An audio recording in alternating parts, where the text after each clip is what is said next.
చాలా దారుణంగా ఉందా? ఏమైంది డాక్టర్? కాలు 3 చోట్ల ఫ్రాక్చర్ అయింది. అయినా యాక్సిడెంట్ ఎలా జరిగిందా? కాల్ జారాను డాక్టర్. కాలు జారిందా? అంత అడావిడి ఎందుకయ్యా? కాస్త చూసుకుని నడిస్తే ఇంత దారుణం జరిగి ఉండేది కాదు కదా. కాలు జారింది నాకు కాదు డాక్టర్, మా ఆవిడికి. ఏమిటి? మీ ఆవిడ కాలు జారితే నీకు కాలు ఇరిగిందా? అవును డాక్టర్, మా ఆవిడ కాలు జారినప్పుడు నేను పక్కన ఉన్నాను. మా ఆవిడ వచ్చి నా కాలు మీద పడింది. ఆవిడ కొంచెం లావులేండి. Same problem. కాలు చాలా దారుణంగా దెబ్బతిందయ్యా. అలాగే డాక్టర్. కనీసం 3 నెలలు పడుతుంది అతుక్కోవడానికి. అప్పటి వరకు నువ్వు మెట్లు ఎక్కకూడదయ్యో. అలాగే డాక్టర్. అవును, టెస్టింగ్ అయిపోయింది కదా, ఇంకా ఈ కాలు ఇక్కడ ఉండాలా? అంత ఎత్తలేను డాక్టర్, పెయిన్ ఎక్కువ ఉంది కదా.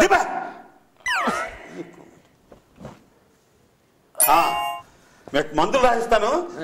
మందులు ఏంటి? యాంటీబయాటిక్స్, పెయిన్ కిల్లర్స్ ఏమి రావాలని ఆలోచిస్తున్నారా? సెఫ్రాన్ రాయండి. దేనికి? యాంటీబయాటిక్.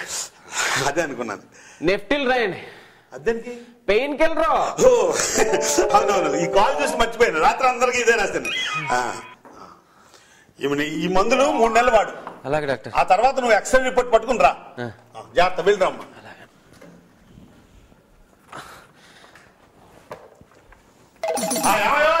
నువ్వు మెట్లు ఎక్కకూడదు, జాగ్రత్త.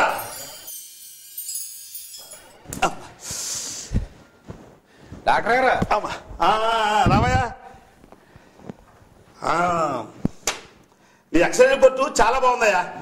నీ కాలు బాగా అతుక్కుంది. అంటే నేను నడిచి మెట్లు ఎక్కచ్చా డాక్టర్?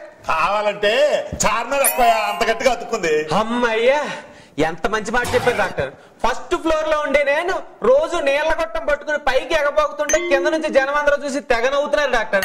ఏక నుంచి నాకు ఆ బాధ తప్పింది.